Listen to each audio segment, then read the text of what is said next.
Olá, pessoal.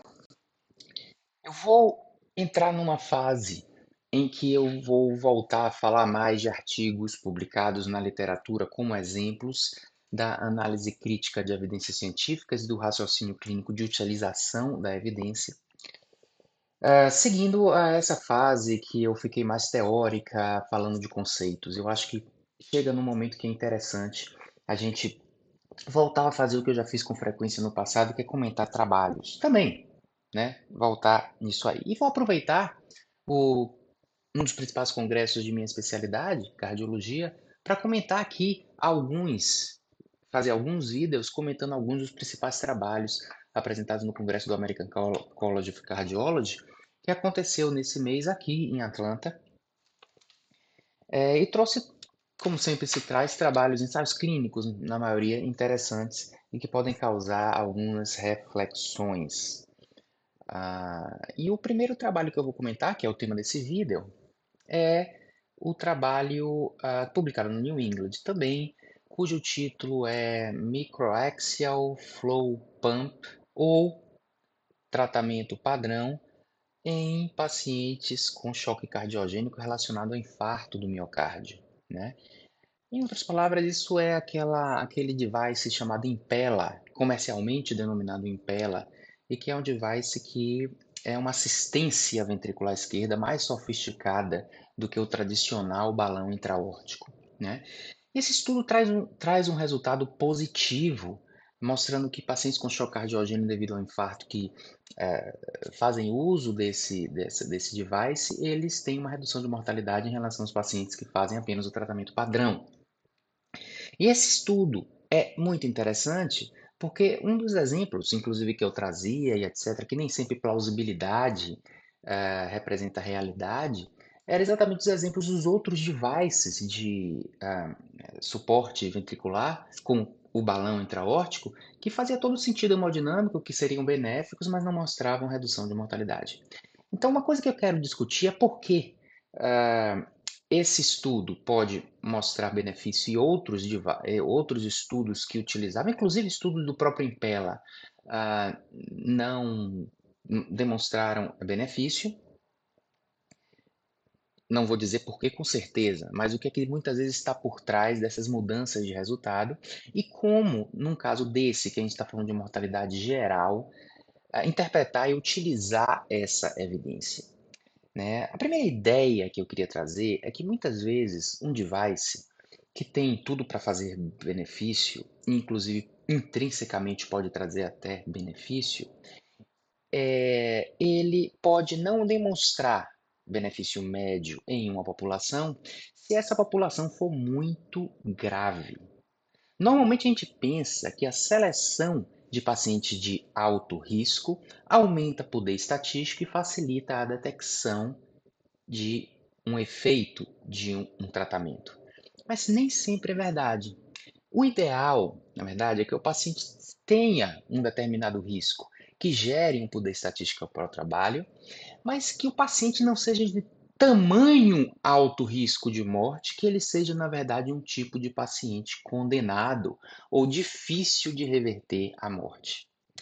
A gente percebe na leitura desse trabalho que os autores tiveram cuidado de selecionar choques cardiogênicos verdadeiros, mas de não selecionar indivíduos que já estavam com grandes alterações sistêmicas, né? Ou seja, aqueles indivíduos que poderiam estar muito graves, pacientes com alteração de nível de consciência ou coisas desse tipo. Então, se vocês olharem, eu não vou entrar muito em detalhe, nos critérios, eles não incluíram certos critérios de gravidade e garantiram que aquilo era de fato choque cardiogênico.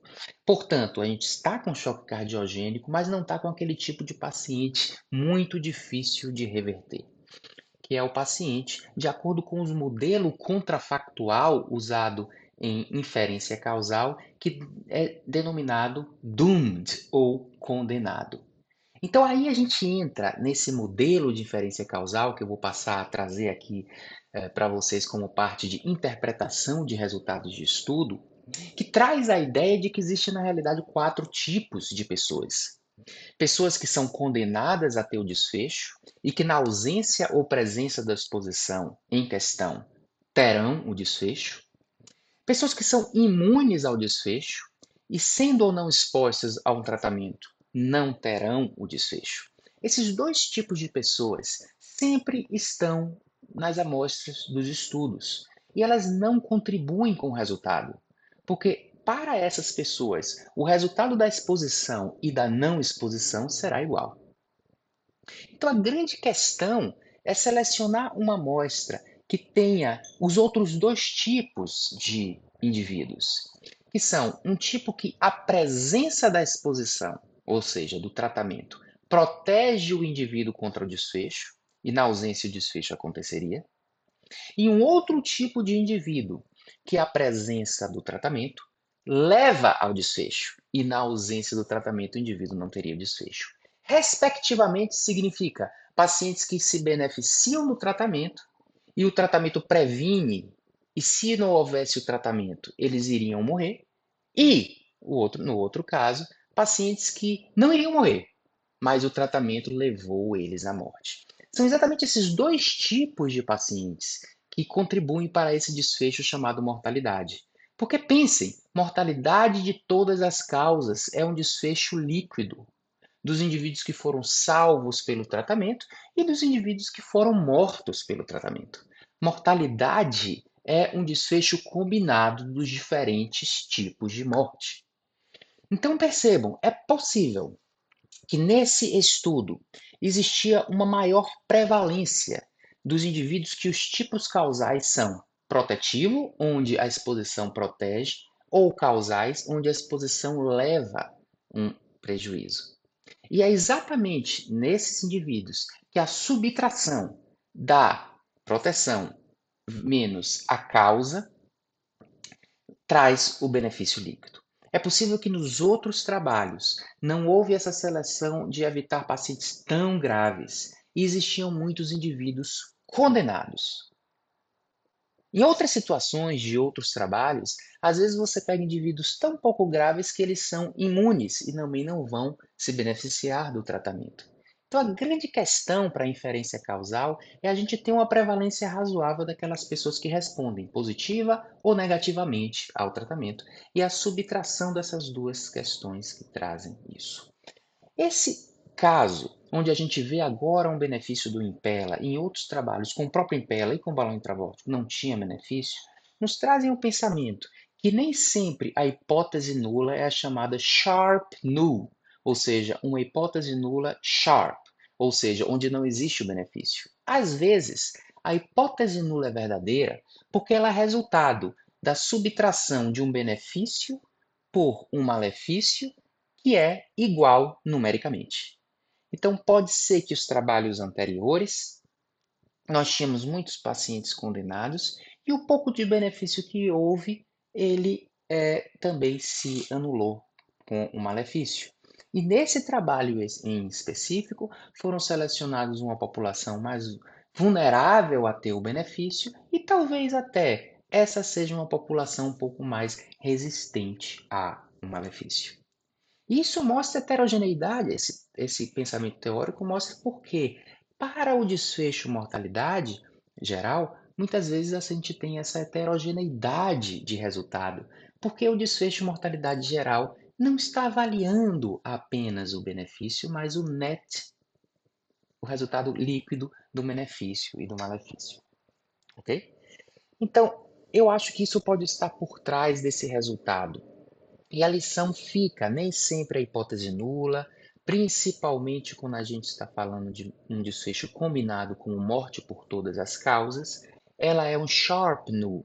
Ela pode ser um null que é resultado da subtração de benefício e malefício igual, e pode ser que ela seja hipótese nula em uma população que tinha uma maior prevalência de condenados, e você não consegue detectar então um benefício. Aqui, ao escolher uma população que talvez tivesse uma maior prevalência de pacientes responsivos e talvez também uma menor prevalência de pacientes que se prejudicariam, você consegue demonstrar esse benefício. A segunda questão que eu quero discutir aqui nesse vídeo, nos últimos minutos, é O que significa esse benefício? Quando nós vemos no ensaio clínico um benefício, aquilo ali é chamado de Average Treatment Effect, ou seja, o efeito médio do tratamento. É um efeito médio que mostra causalidade, uma propriedade do tratamento. Mas em cada um dos pacientes pode acontecer um resultado diferente, o que se chama de variabilidade natural. Um tratamento que é benéfico, ele é benéfico em média. Pode ter uma pessoa que ele é maléfico. E isso a gente sempre deve pensar.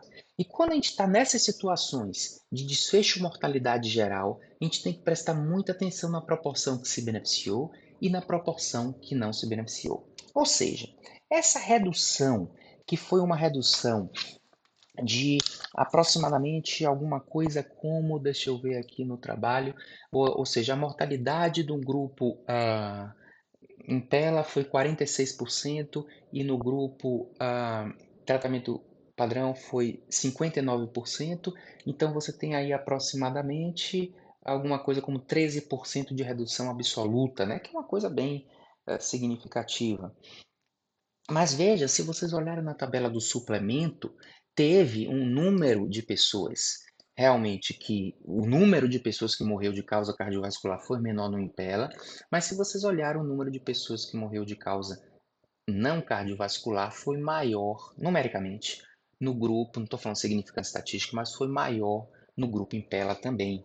Então, o Impela tem menos morte cardiovascular, mas tem um pouco mais morte não cardiovascular devido às complicações. E é impressionante o que esse estudo mostra. Esse estudo mostra um aumento de quase 5 vezes de eventos adversos com impela e eventos adversos graves, como sangramento severo, isquemia de membros inferiores, hemodiálise, piora de regurgitação aórtica, de insuficiência aórtica. Veja que são coisas sérias e de uma maneira combinada, esses eventos foram 24% no grupo Impela e 6% no grupo tratamento padrão. Veja que 4 vezes o aumento disso aí.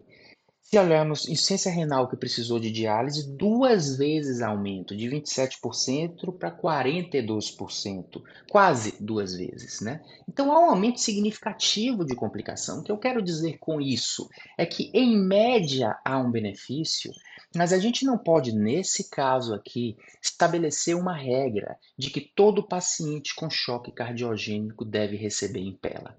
A gente tem que procurar identificar se dentre os pacientes que podem ser, na prática, pacientes condenados, já muito avançados e não vão ter esse benefício, os pacientes que são pouco graves, imunes e também não vão ter o benefício, e distinguir dentre os que terão efeito do Impela, aqueles que o efeito tem maior probabilidade de ser um efeito protetor ou de ser um efeito causador de morte. Ou seja, esse ensaio clínico ele apenas mostra uma propriedade genérica, um average treatment effect, um efeito de tratamento médio, mas não está resolvido o processo de decisão. Ele informa o processo de decisão. Mas agora entra uma segunda etapa que é bem mais difícil do que a leitura desse artigo, que é identificar o paciente que tem maior potencial de se beneficiar e menor potencial de se prejudicar. Cuidado, se a gente muda um pouco a população, se a gente muda um pouco, o paciente for de uma característica um pouco diferente da média desse grupo que foi aqui estudado, esse prejuízo pode ser até maior do que o benefício. Então, o que é que esse artigo nos traz? Passa a ser realmente uma alternativa terapêutica.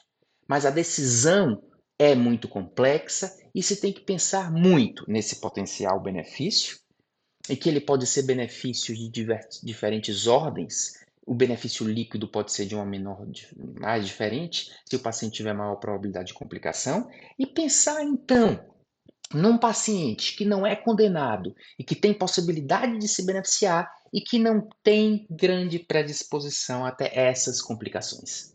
Porque aí você está tentando pescar aquele paciente que realmente o tratamento é benéfico. Então não é simples. Ficam aqui então as lições desses modelos causais, que é um modelo teórico de pensamento de inferência causal, que tenta explicar, entender e também gerar hipóteses do que pode ser benéfico ou não.